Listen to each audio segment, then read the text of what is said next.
Welcome everyone who's just joined us to the last in this academic year's Anthropocene Histories seminar. My name's John Spabthy from UCL History Department and co-convener of this seminar, as well as co-convener of UCL Anthropocene. The topic for the discussion this afternoon is what should historians do in the next decade of the climate crisis. In thinking about this session, I was reminded of that moment in the film Monty Python and the Holy Grail, where an academic historian is talking about King Arthur in front of the cameras, and then a knight gleefully sort of gallops past and hacks him down in the middle of the film. One might think that the topic of climate change and historians are not a bit similar to that, i.e., what is it really that historians have to contribute to this conversation? Are they not as irrelevant in reality to that question as a medieval historian in the midst of an actual nightly battle? So the question we've got might look like an odd or a melodramatic one, but I think what we'll do, and what the speakers will do, and what I hope we'll do in discussion, is actually, by asking this question, we'll do something, if you like, slightly dangerous, and take our discipline and its resources for explaining things seriously, namely by thinking about the role that history and historians have to play in constructing or challenging the received narratives around climate change and both its past and then in relation to its future. Simply the fact that historians can contribute here to the question of what climate change is, was, will be, doesn't necessarily mean that they will contribute in the most constructive ways they could do. And part of the point of this conversation is to try to explore how they can contribute most usefully there. For this, we've quite deliberately chosen three speakers who have a very different range of approaches, period and geographical specialisms. They're going to speak for 10 to 15 minutes each, and we'll then open out questions and discussion after all of them have spoken. We will just record the main part of their speaking, and then the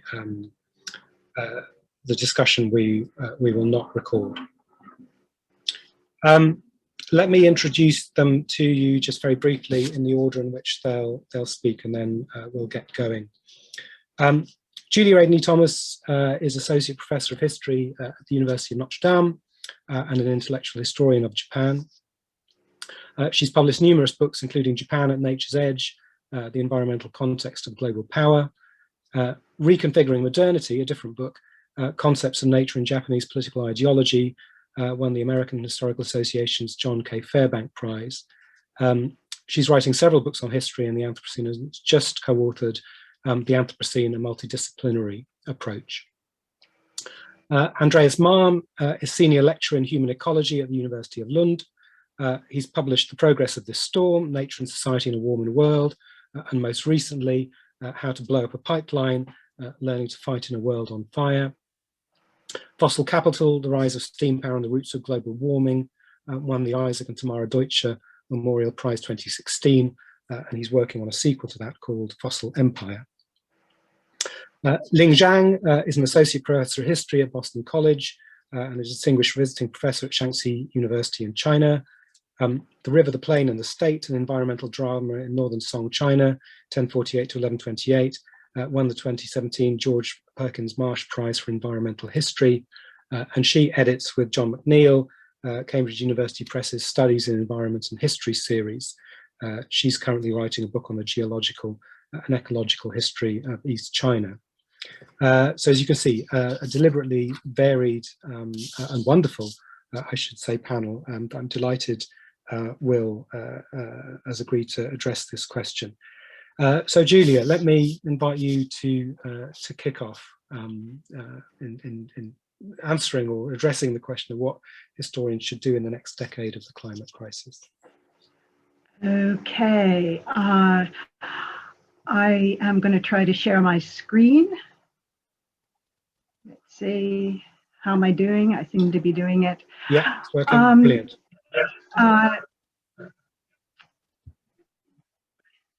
John, thank you tremendously for inviting me to this really interesting conversation.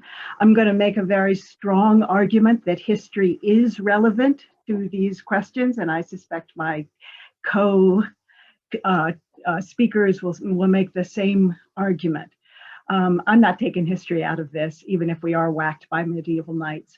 So I want to begin by saying two things about where I come from in this conversation.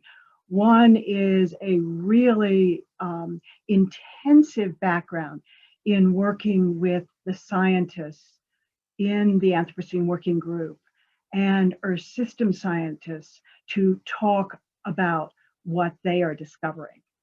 And I've developed over the years enormous respect for their work, for their generosity in explaining to a non-scientist what they're talking about, and their willingness to change their minds.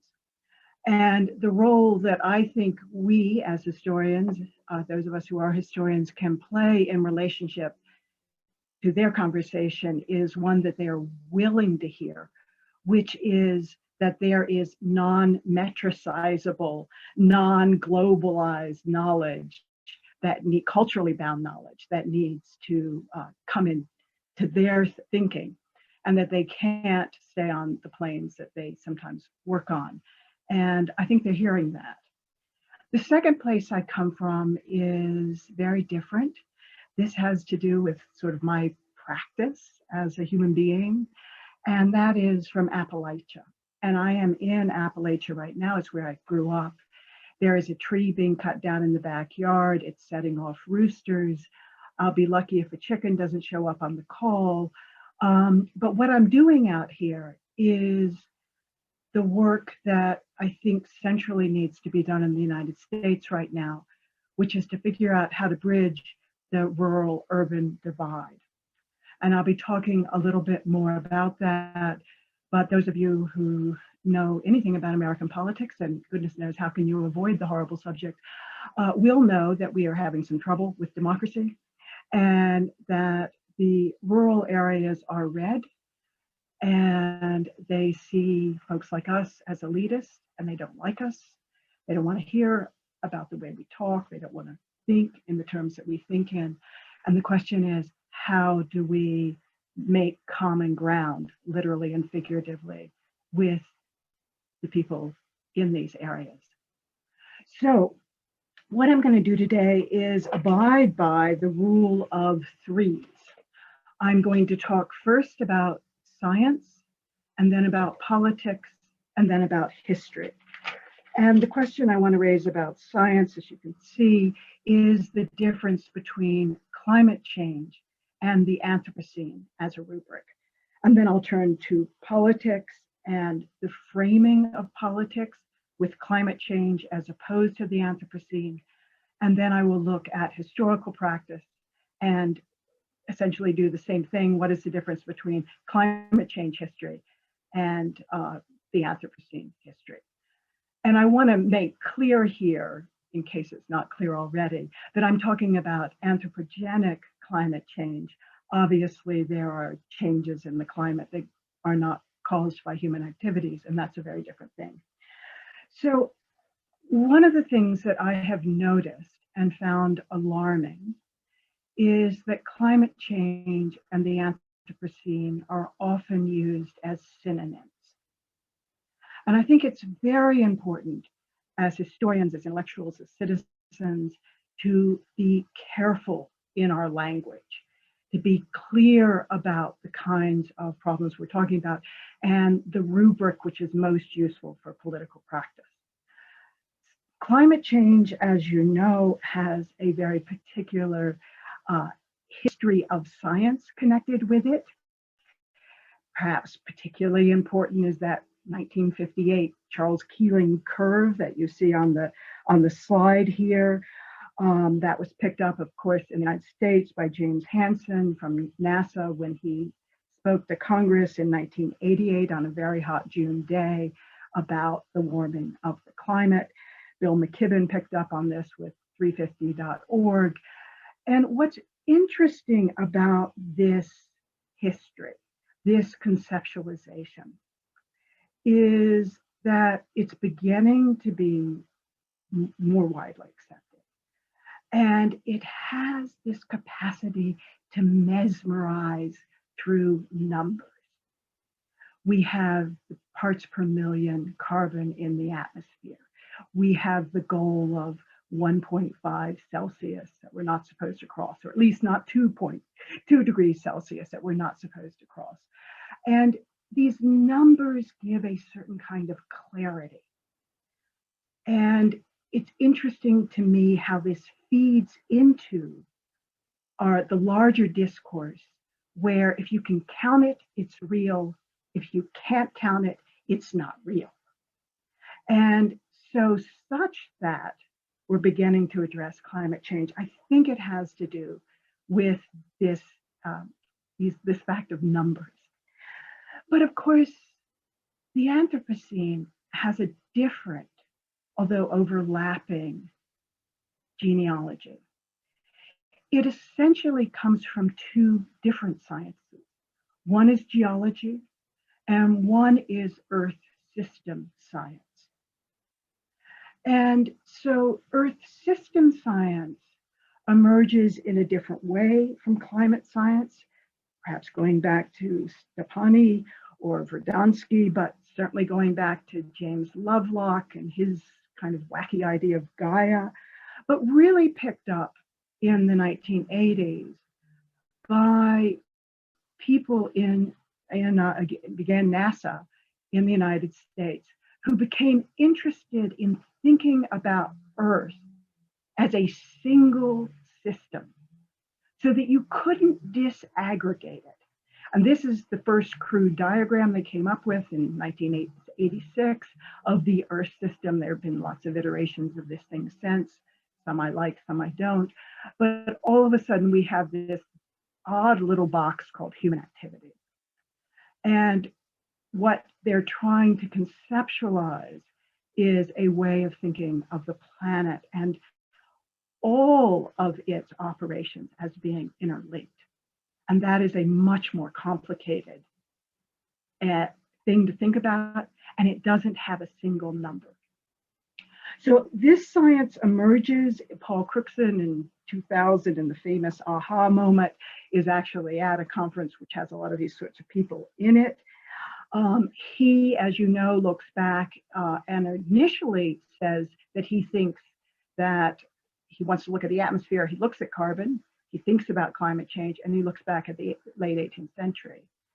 But then in 2004, the International Geosphere Biosphere Program publishes a lot of data, and that shows that that late 18th century date isn't the right date. And scientists are surprised. They thought there was going to be a nice line from the late 18th century on up. And instead, you get the great acceleration in the mid-20th century. Cruikshank changes his mind. The AWG, the Anthropocene Working Group, starts working in 2009. And as you know, next year, 2022, they are going to have the formal proposal hashed out to go up the geological feeding chain to say that both stratigraphy and the Earth system together are seeing a transformation in the way the Earth system in the singular works. We were in one system and now we are in another trajectory, which is filled with unknown tipping points and is extremely dangerous. And so it's obvious that climate change and the Anthropocene have overlapping arenas, but they're actually quite different rubrics in which to think. And the problem that I'm seeing in politics, let me move to my second point, is that the politics of climate change is quite distinct from the politics of the Anthropocene. And I won't even mention the Orange Menace, who is not behind us. The gingerwood one is still haunting our conversations. But I'll simply look at people who perhaps we had some hope from. One is Obama, who in the last month in office published an article in Science magazine, not the sort of thing US presidents generally do. And Joe Biden now with his very recent climate summit has also taken on the issue of climate change. And essentially what these folks are doing, as I'm sure you know, is saying that it's a bad thing. Climate change is a bad thing for the economy. The private sector can help us become more energy efficient. They can also increase employment. And essentially what they're doing in many of these conversations is decoupling climate change from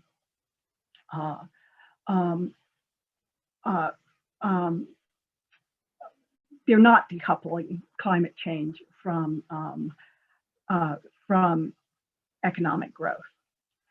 And I don't know how many of you spent April 22nd actually looking at the climate summit. It was a mesmerizing set of speeches, but very difficult to listen to.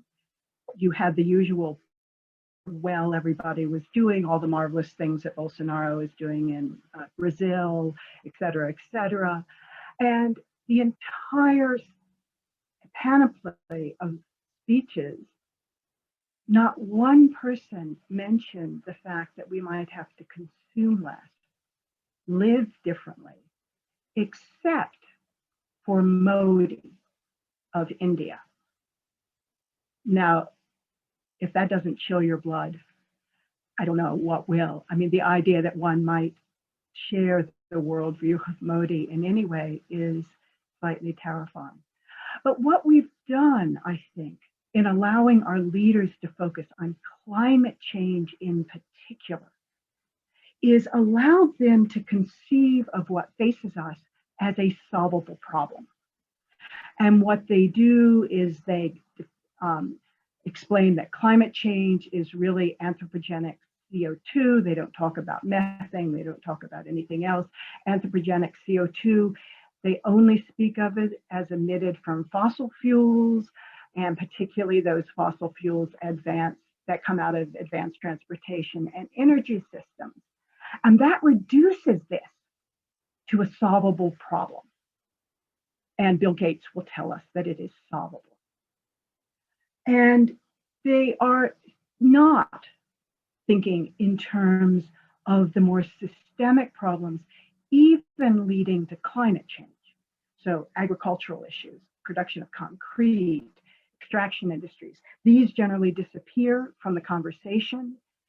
So do rare earth metals, which are seen as really not a problem. You can take care of that. This is an engineer's mindset. We can get those rare earth metals.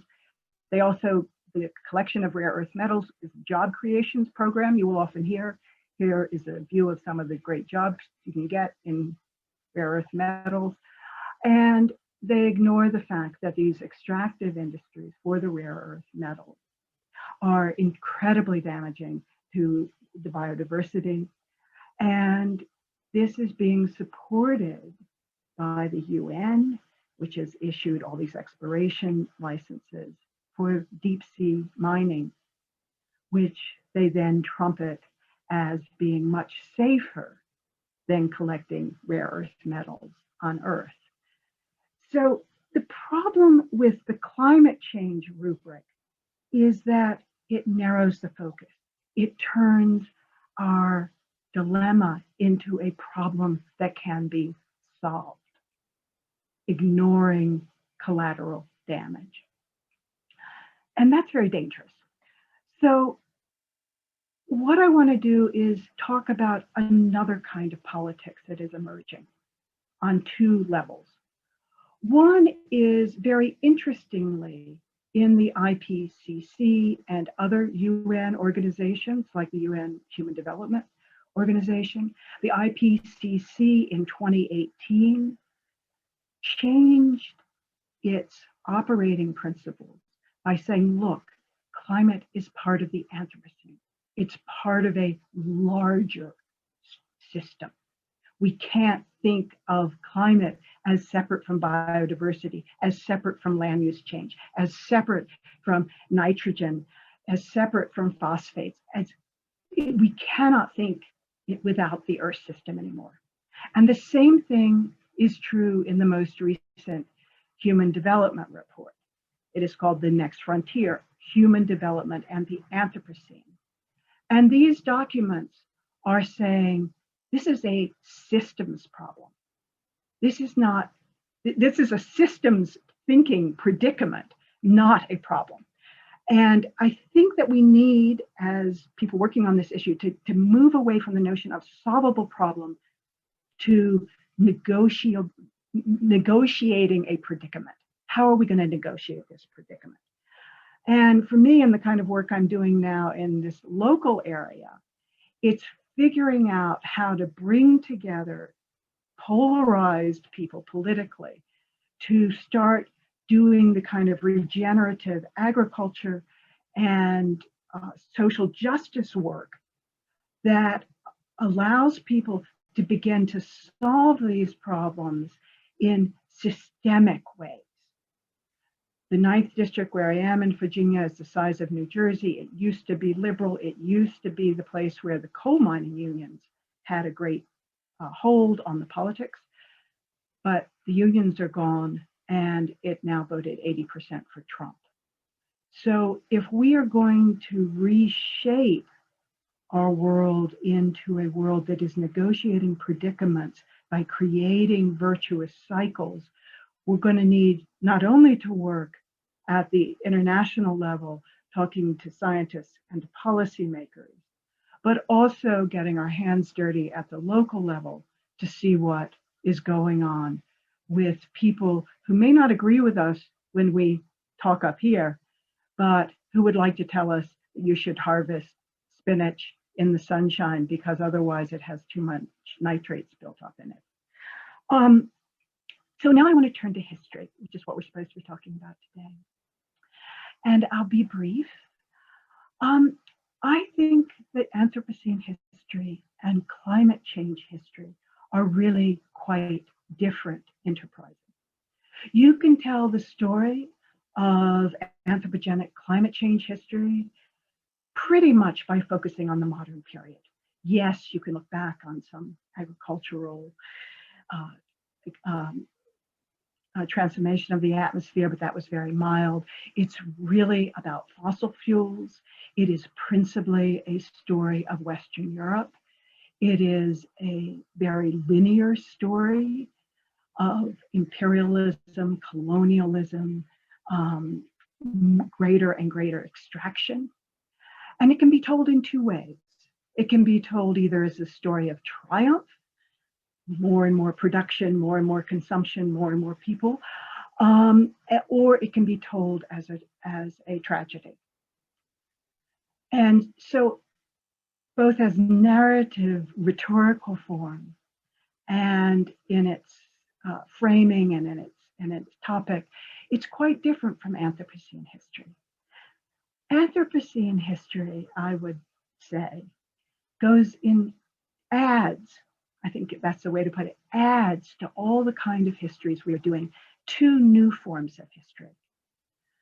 And one is a very deep form of history that looks not only at human beings, Homo sapiens, but perhaps even our predecessor, our ancestral species, who after all were the ones that mastered fire, and looks at their relationship with microbes and the fact that we got to be 10 million in number by the beginning of the Holocene was actually a very large number, even before the Holocene began.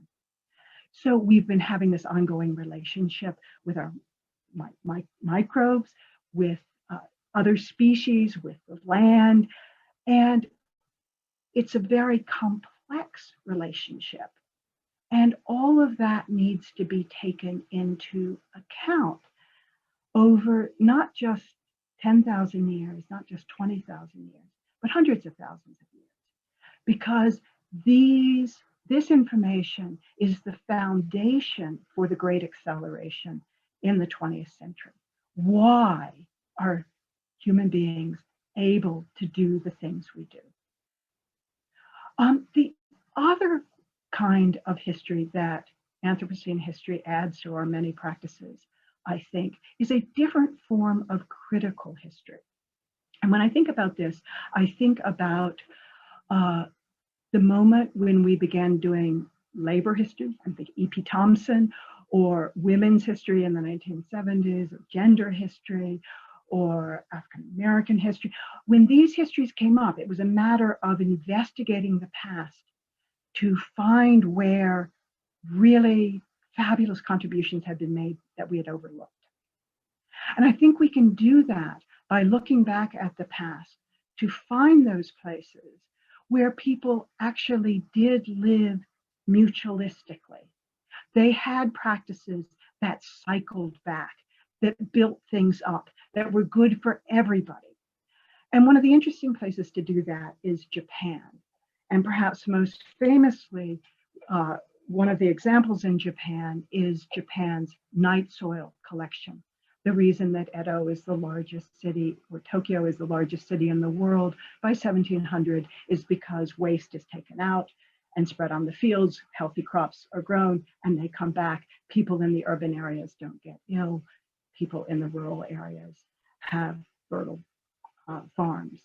So those two kinds of history, on the species history, in this odd way that Dipesh Chakrabarty said we couldn't actually do, I think we can begin to do, and also this new form of critical history will allow us, I think, to help frame what we need to do in the next 10 years. So I'm going to end by answering the question of this colloquium, and say that I think we need to really work towards scientific clarity.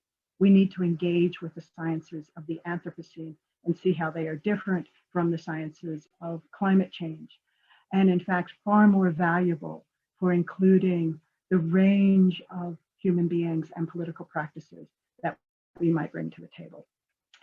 In politics, I think we need to help steer our leaders away from climate problems to the Anthropocene predicament. And the EU, interestingly enough, is having an Anthropocene forum in 2 weeks, to which I'm speaking. So I think that there's beginning to be some shift, at least in Europe, although I don't see much of this in the United States.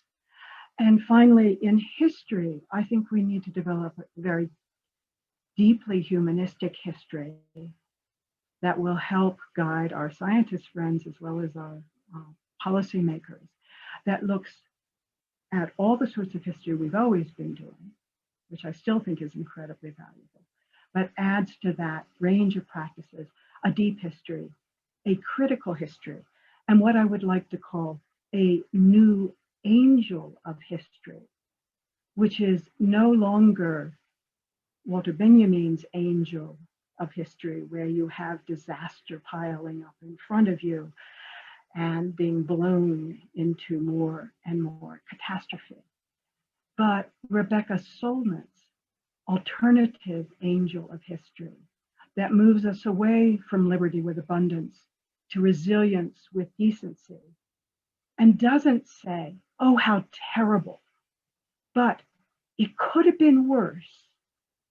And if we work hard, maybe we can get to it could have been worse rather than disaster. So I'll end there. Thank you very much, John. I didn't time myself, and I hope I'm okay. That's all right, that's fine.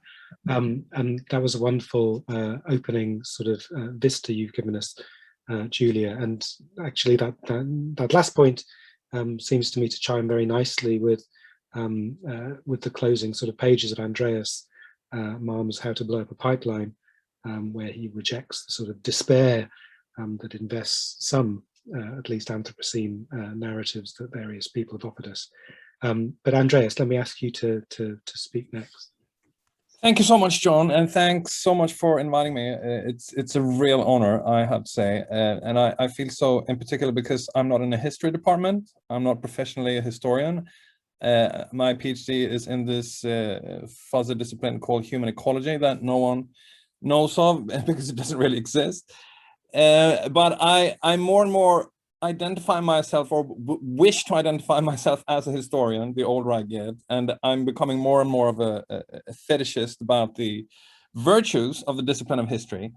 What I'll offer here will be just some very tentative and personal reflections, and I will go back to the spring of 2018 when I was immersed in really the kind of nerdy historical research that I, as many other historians, enjoy so much. I have a crazy big project on how subaltern people in various parts of history have used wild nature as a resource and thought about it. So I've looked a little bit into maroons, into partisans in Jewish partisans during the Second World War in the Eastern European forests. But in the spring of 2018, I followed this thread all the way back to the oldest history we have of oppressed people fleeing into the wilderness, or at least the most famous old story, namely the Exodus. So I was geeking out on ancient Egypt in the spring of 2018, obviously dabbling, because I'm not an Egyptologist. But later in the spring, I was freaking out about the rise of the far right, which is still predominantly climate denialist. And then the summer of 2018 happened, which in the part of the world where I live, Northern Europe, was unprecedented in terms of the heat waves, the drought, and the wildfires. And I asked myself, can I justify doing this kind of historical research that I really enjoy for its own sake, but when the world is literally on fire, and I'm not only a historian or an aspiring historian, but also a human being, can I really consider it legitimate to engage in this kind of practice? So I actually decided to put the whole project on the shelf and plunged into 2 other projects, one of which resulted in this slightly crazy, in another sense, book mentioned by John, How to Blow Up a Pipeline, which is about tactics for the climate movement. So it's not based on historical research. It's only about tactical and strategic dilemmas and possible paths forward for the climate movement in this conjuncture. And the second was a project, or is a project, about the political ecologies of the contemporary far right. Now, I mean, I'm heartened to hear Julia address these questions as much as a human being as an historian, because I mean, historians are also human beings. So the question of what historians should do is perhaps subsumed on the question of what should human beings do in this situation. And the general response to that question that I sort of endorse is that we should try to engage with the ecological crisis and the climate crisis in particular together with others. So engage in some kind of collective projects to address this crisis. But I really do think, and here I emphatically agree with Julia, that history, or I'd like to think that history as a discipline has a contribution to make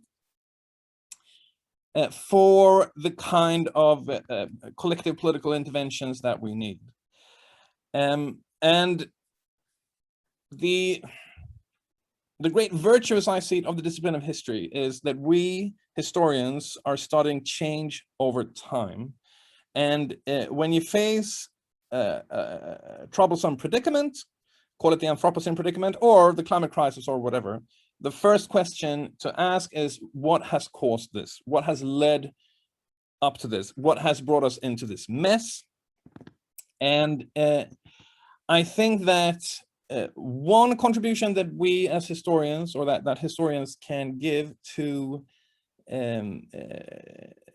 interventions into the contemporary predicament is to try to explode the narrative that what we are facing is the result of some kind of inherent disposition in the human species, a result of us learning to control fire as a species a very long time back in history, in the prehistorical past, or some kind of a quasi-natural outcome of the human enterprise.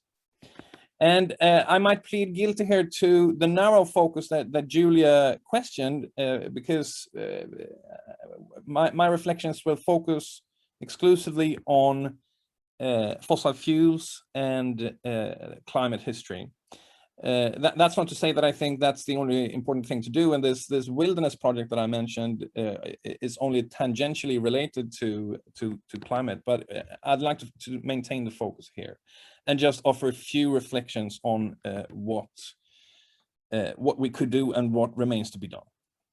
So if we stick to the traditional, or rather the original dating of the Anthropocene, the one proposed by Paul Crutzen, and see the rise of steam power and large-scale fossil fuel combustion as central to this geological epoch, and as the launching pad or point of departure or rupture that threw this planet onto another climate trajectory. I think there is, if we just temporarily stay with that chronology, which is of course massively disputed in all the discussions about either a later onset of the Anthropocene or an earlier one and all that. But if we stay with this for the time being, I think one thing that we still know very little about is how coal and the steam engine and the associated technologies were received by subaltern people around the world. So yes, a focus on fossil fuel combustion and its history has by default to be to maintain a focus on the modern period, so early 19th century onwards, and it has to figure the imperial metropole, the imperial core, and more specifically the British Empire at the center of the story, because there's no denying that large-scale fossil fuel combustion diffused out from the British Isles. But it did so with a great degree of violence and with an imperial expansion that aggressively imposed fossil fuel technologies on people around the world. And I'm starting to think that I would like to see historians come together, well, not only historians, but anthropologists and others, and come up with, well, whatever findings they've already produced or new findings about how people around the world saw the onrush of this technological complex and greeted it. And of course, we know something about this. I mean, we know that, for instance, rebels in the Great Indian Revolt in 1857 sabotaged and attacked the railroads. We know obviously of Ludism and similar movements in Britain itself. But I suspect that there are a lot of stories that remain to be uncovered. And I'm thinking about this these days because I have a wonderful, brilliant PhD student in Egypt who's working precisely on this topic in Egypt. And he has found some really fascinating stories about Egyptian peasants sacrificing. And the stories speak of human sacrifices to steam engines as a way to kind of propitiate them, because peasants who were exposed to the enormous social power of steam engines, and this of course has to do with corvée labor and the mobilization of Egyptian labor on cotton plantations and in the sugar industry. They found the steam engine mysterious because it was propelled by an invisible internal force, and apparently some felt it to be a demonic force that had to be propitiated with human sacrifices. Now, exactly what these stories tell us, and if any sacrifices did indeed happen, is something that the student of mine, Amin Ahmed, is still working to uncover. But I'm curious about other stories of that kind, not the least because it would be fascinating to know if in the reception of steam power technology around the world, you find elements of resistance, of demonization, almost literally the idea that the steam engine was demonic, which was alluded to quite a lot in early 19th century British working class anti-steam propaganda from the Luddites and Chartists and others. And alarm at what the steam engine could do and its destructive forces, but obviously also awe and a desire to emulate. And the Egyptian ruling classes in the 19th century, to stick with the case of Egypt, clearly had precisely that desire to adopt steam power and make it an Egyptian asset. Now, one of the values of this history is to break apart the idea that this was something that unfolded, the spread of this technological complex, by humanity in unison, without antagonisms, frictions, tensions within the species.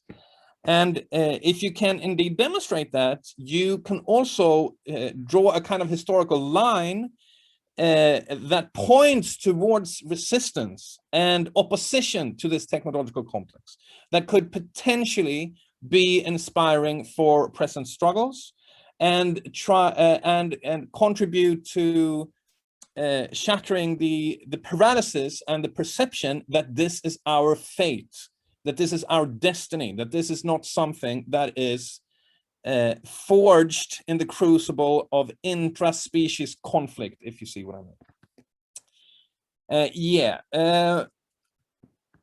Is my time up?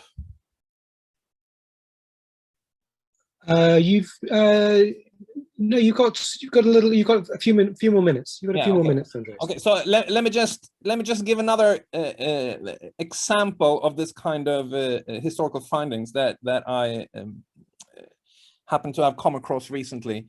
So as part of the wilderness project that I mentioned, I'm reading up a little bit on something that I really have never bothered about before, and that is working class literature in my own country, so Sweden. And nowadays I like to say that I'm a self-hating Swede, because I really am. I am a fervent anti-nationalist, and more so by the day, because this country is enthralled to pathological nationalism as almost any other European country. But I'm going to stop this rant now and instead just say that there is a treasure trove of literature from Swedish working class writers in the early 20th century, not the least because of the ecological dimensions of this literature. And the famously the widely recognized as the greatest of these authors is a man called Ivar Lo-Johansson. And he started off as a journalist, and his second book, published in 1928, is this one, Kolet I Våld, and this means the coal in violence. And in it, he goes to the coal districts in England with the belief that coal is really the foundation of modern bourgeois civilization, but we know almost nothing of it. And he describes how he enters bookshops in Stockholm in the year after the great coal workers' strike in the UK in 1926. So in 1927, he enters bookshops and asks for books about coal, and the response he gets, "What, coal? Why would anyone want to read about coal? We have recipe book, cookbooks, and things like that." So he decides to go off to the coal districts and write about the extreme devastation that he sees coal causing. So he's really obsessed about the air pollution in these districts. That's the main theme of the book. And this book again explodes the idea that this is some kind of an unfolding of inherent tendencies within the human species, because the leitmotif of the book is that coal is a form of violence. It violates people and nature. And then he also remarkably has this prophecy on page 71, and this is then from 1928. He writes, if, I quote, I'll try to translate from Swedish here. If you could, in any way, up here on the surface of the earth, bring up and set on fire all the coal that is now stored below the earth, enormous amounts of carbonic acid, this is the term for CO2 from that time, enormous amounts of carbonic acid now sequestered in those underground forests would be released, and we would in all likelihood see the mercury on our thermometers rise with a distressing speed, not only in England and Sweden, but also high up in the polar ice sheets. And we would likely experience serious discomfort from this very significant climate change, with the ensuing fever diseases and the consumption of malaria medicine, because he believes that there will be tropical diseases following from this development. So he's actually warning about climate change in 1928. And this is a working class writer with no scientific degree. He's an autodidact. He was the son of a family of sharecroppers/serfs, very strange form of semi-coerced labor that lingered on the Swedish farms in the early 20th century. And he makes what is essentially a prophecy about the devastating effects on climate with this kind of coal consumption. And as you know, as historians, when you find things like this, and this is a completely forgotten book from his work, and you go to the archive. So I went to his archives and looked at the press reception of this book and other things like that. It's one of those moments that when historical discovery really is extremely exciting, because you find critical voices at a very early date warning about those dangers and trying to awake people to them. To end, I would say that in a sense, the climate crisis can be seen as a blessing to the discipline of history, because it gives things in the past a renewed urgency. And the climate crisis is structured in a way that few other contemporary crises are, such that the history of fossil fuel combustion becomes more and more of a dominant force in our lives the longer the crisis continues and the deeper it becomes. And that means that the import of all that's been going on over the 2 centuries that we've had large-scale fossil fuel combustion becomes more clearly visible, and we can go back to the past history with in a sense opened eyes, because it's now that we really understand what it means to have those discussions around coal or steam in Egypt in the 19th century, or in Sweden in the early 20th. Yes, I hope I should say here that I'm not up to speed with the historical research that has been done lately. So, for instance, I haven't read books like The Whites Are Enemies of Heaven by Mark Driscoll. So correct me if I'm wrong to say that I believe there is this research gap on subaltern perception of steam and coal. I know that there is a tremendous amount of good research coming out on this front, but I suspect that there is still much more to do. Obviously, this is not to say that this is the one thing that historians should do, any more than the one thing that climate activists should do is to blow up pipelines. It's just one thing among many that we could do. Yeah, I'll stop there. Thanks. Brilliant, Andreas. Thank you so much.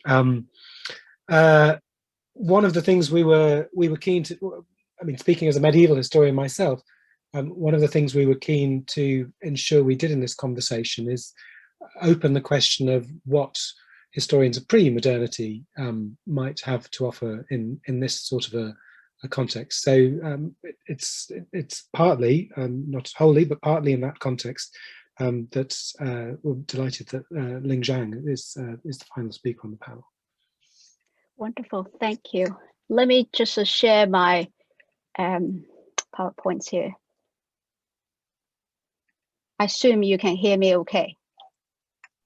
Fantastic. Perfectly. Yeah, great, wonderful. Thank you, John and Amanda and everybody for organizing this panel. It's such a great privilege to be with you all. And I really want to thank Julia and Andreas for setting up the conversation. I truly appreciate your very rich and thought-provoking remarks. Many issues I strongly resonated with you, and I can already see many echoes between Julia and Andreas and what I'm about to say later. For instance, there's one particular issue that Andrea pointed out. How do we dig out? How do we reach out to hunt for more subaltern stories? And I think this resonates so well with Julia's points on developing deep humanistic history. And I would like to give it a little bit more push. What should the quote unquote subaltern include? So as you were speaking, Andrea, I immediately thought about science and horror writer Conan Doyle in his story, and the engineer and the mad scientist digging into the depths of the earth, and until we start to hear the roar from the underbelly of the earth. So what is the subaltern story of those underground from the underbelly of the earth, the non-human story? I would like to hear more about that. And the other thing is, I realize I've been doing something very similar to you, Andrea. You've been reading, you've been thinking about Exodus, and I realize as a water-focused environmental historian, lately I've been going all the way up back to think about the deluge, the flood, and been looking into mythology and reading through European geological history, the different debates about the flood. So I really hope that you don't give up this project, this historical project. In a sense, I think this echoes with what Julia says earlier. Again, the studying of history really will help us to change our worldview. And in order to understand our current modernistic worldview, where does that come from? We need to go all the way back, perhaps indeed go to the time period of the great exodus from Egypt or the mythical flood. So anyhow, what I'm about to say may sound like reiterating your points already. So let's call such repetition the consensus among historians or scholars, or our performative affirmation on the significance of climate studies and environmental studies for the discipline of history. So in my 15 minutes, I would like to answer this question: what should a historian do in the next decade of climate change from the place as a medieval historian, or more precisely, as a historian of China during 10th through 13th century? So the question becomes, what should a medieval historian do? Should we medieval historian have some kind of relationship with the reality of a climate change? If yes, what kind of relationship should we establish, and can we establish? How can we medieval historian contribute to the proliferation of the climate and environmental discourses? Can what we say and how we say matter, and thus generate meanings for our collective co-inhabitants in this precarious and even sometimes quite dangerous world? How should we, medieval historian, prepare ourselves in order to establish those relationships, make those contributions, and matter to the rest of the academia and the rest of the world? So these are the questions I'm most concerned with. So to begin, let me refresh your mind with a few images of some recent climate experiences. I'm just going to run through the images very quickly. So Yes, because we have a fire expert, so I figured that we'd better start with fire. So these are wonderful images. I use the first image on the left for teaching when it happened and remind my students actually Amazonian fire happened all the time, except that most of us don't know.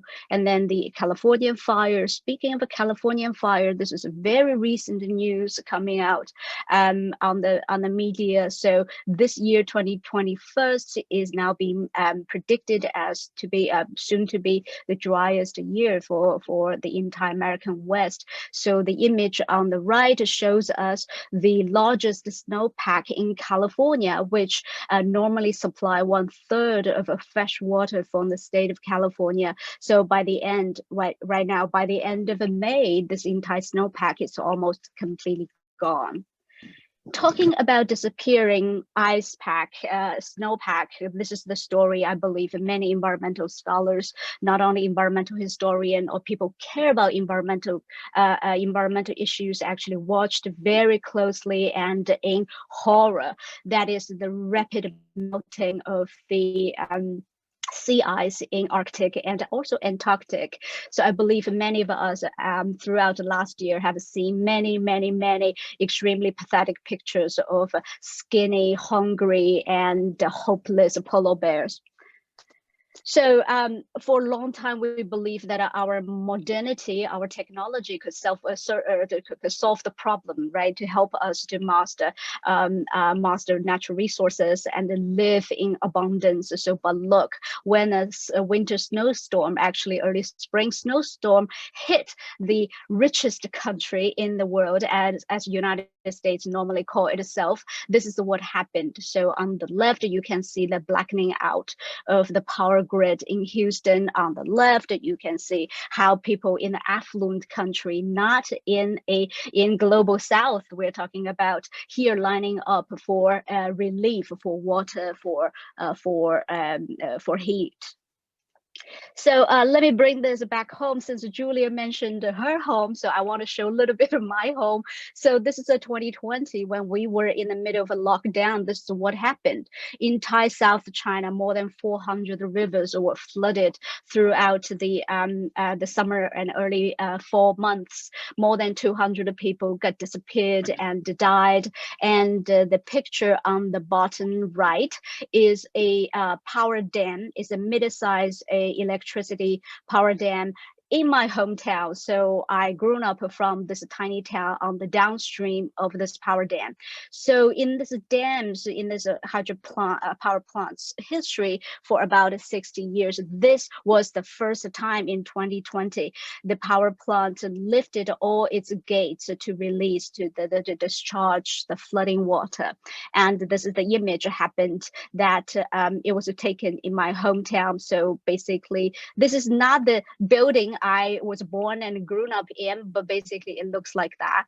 But of course, not everybody suffered. So I just wanted to put in a little bit lightheartedness here. So many of my countrymen in my city had a great time on that day, went downstream to catch huge fish from basically flooded from the reservoir.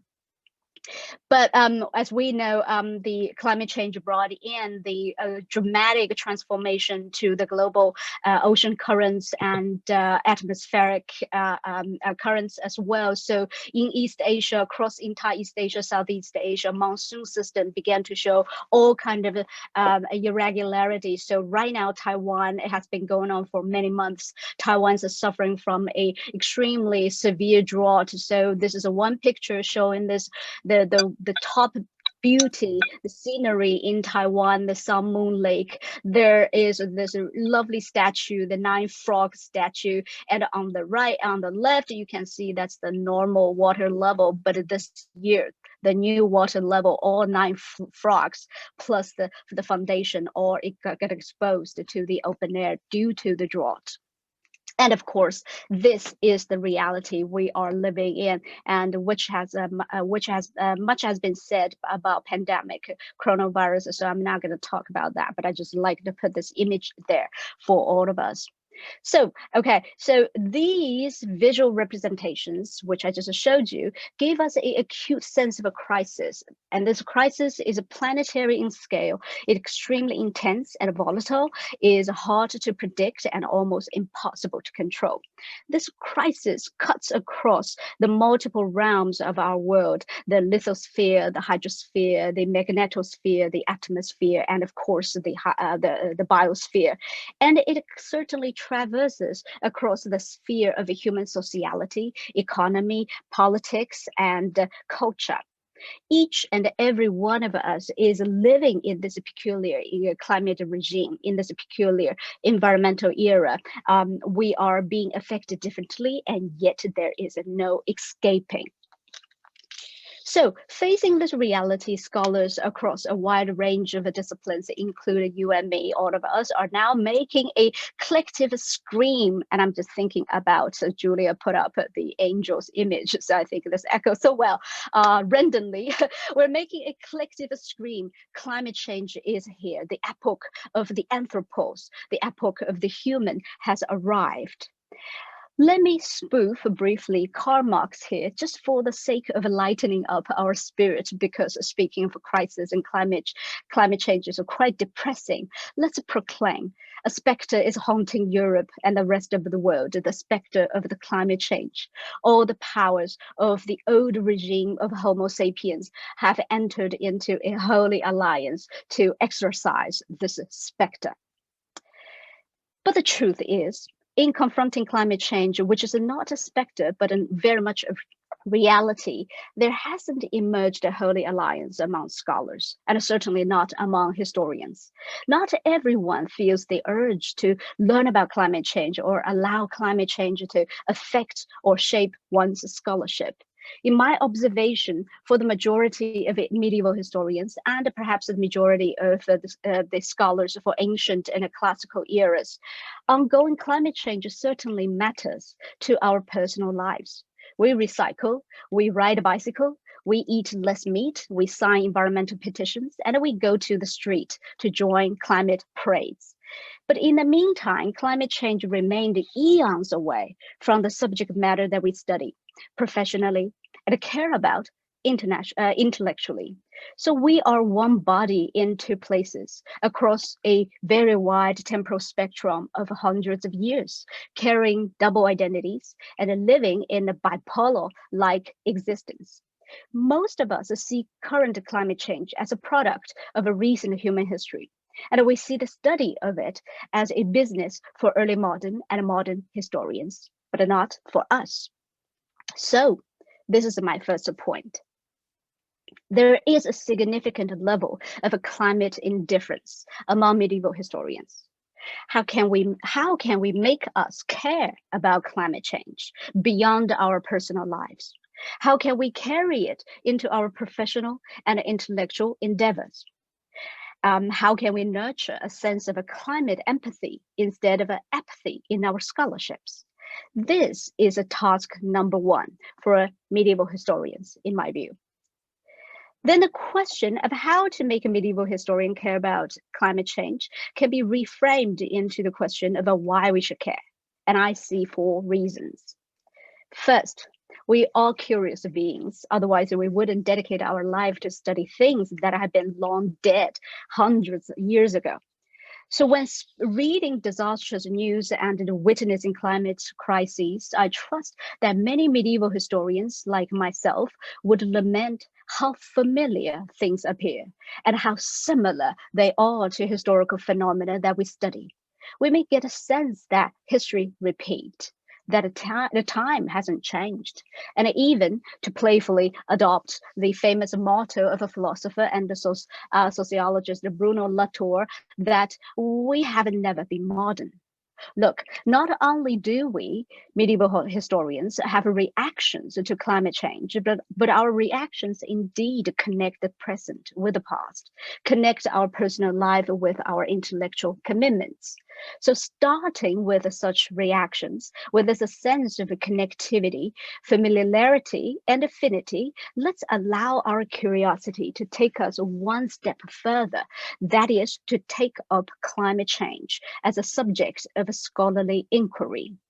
Either we may study historical climate phenomena, or we may study the relationship between historical climate experiences and the current crisis. There are many ways to go about such a scholarly inquiry.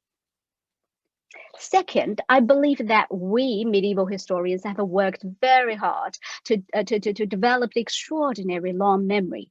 Through our knowledge production, different space-times resonate with, contrasting to, and illuminate each other. This is our intellectual advantage. Because of it, we medieval historians hold a unique capacity to combat modern exceptionalism, which assumes that we live in a brand new era of the Earth's history and the ongoing climate change is purely a modern creation. We're intellectually prepared to bring modern history and our society's modern bias into a much greater, larger framework. We can assess them against the broader temporal scales and against the richer human and non-human experiences. We have the power to broaden, deepen, and complicate the existing climate and environmental discourses. This is our advantage, so let's offer it in generosity to the world. Third, thinking along many more utilitarian line, I feel that climate change offers medieval historian an excellent opportunity here. I would like to echo Andreas, who mentioned climate change is a great opportunity indeed. It inspires new questions, it stimulates new hypotheses, it challenges old assumptions, and encourages creative ways to utilize existing historical sources and discover unconventional materials. The development of the discipline of history has always been driven by paradigm shifts. To echo what Julia said earlier, during the 20th century, we welcomed labor history, social history, and the history of women and gender studies. So these paradigm changes came from the bottom and the margin, you may say subaltern, of human society. Climate change and environmental study, I believe, is the new paradigm changer in the 21st century. It comes from both within and without the human realm. It demands a total reimagination of what the world looks like, how history is made, and who can be counted as historical actors. Climate change is now ushering in a brand new historiography. The question is, do we embrace this paradigm changing moment, or do we pretend it's not happening? Fourth, and perhaps the most important reason to question why we should care about climate change, is our professional and moral obligation as historians. We are in this crisis because we've forgotten past crises. We tend to forget too soon and too thoroughly. Faith in humanity's single linear progression toward a better future has made us discard our past blindly. For me, to study history is to remember. We historians are artists of remembrance. We remember past crises, suffering, struggle, and strategies. And we also remember past commitments, friendship, kinships, and sacrifices. Remembrance makes us humble. And humility, I believe, is the most important quality that we as a species need to cultivate in order to comprehend and cope with the current crisis. So we medieval historian has a lot of work to do to help cultivate the virtue of humility through our art of remembering. Just very briefly, let me suggest how we medieval historian can engage climate study and environmental studies in general. I think we must change our human-centric worldview to a new non-human-centric worldview. With such a change, we open ourselves toward a much bigger world within which both human and non-human beings are equally taken seriously and equally treated as fellow historical actors. From there, we may then hone our historians' skills and employ an enlarged, expanded language to tell stories from more than human histories. Here comes the hard part though. To know our fellow human beings is difficult enough. So how can we understand a non-human, say animals, trees, bacteria, not to mention inorganic beings like rocks, air, solar energy, and ocean currents? Can we know at all? How much can we know? And how do we know? These are the core questions of epistemology that have troubled philosophers and scientists for millennia. So my answer is, with humility, we most likely cannot understand non-humans 100%. But our deep entanglement with non-humans, including with millions of bacteria already dwelling inside our body, demands us to at least try. We at least should try to connect and to make sense. As Karen Barad, the quantum physicist and the feminist philosophers suggest, we should be, quote, quote, meeting the universe halfway. So how to meet the universe halfway to access a non-human being and to invite them into our new expanded historiography? I've seen the uses of two approaches. One is to incorporate science, and the other is to experiment new conceptualization. So in my last two, I promise the last 2-3 minutes, I would like to very quickly introduce a few examples of climate environmental studies done by many medieval scholars who take seriously the two approaches. Just very quickly. So many medieval historians already know, but maybe if you're not a medieval historian, you perhaps don't know. About 2 months ago, the Medieval Academy of America has just established a new award, new prize, the Monica H. Green Prize, to honor this exceptional scholar, and in order to honor future distinguished medieval scholars.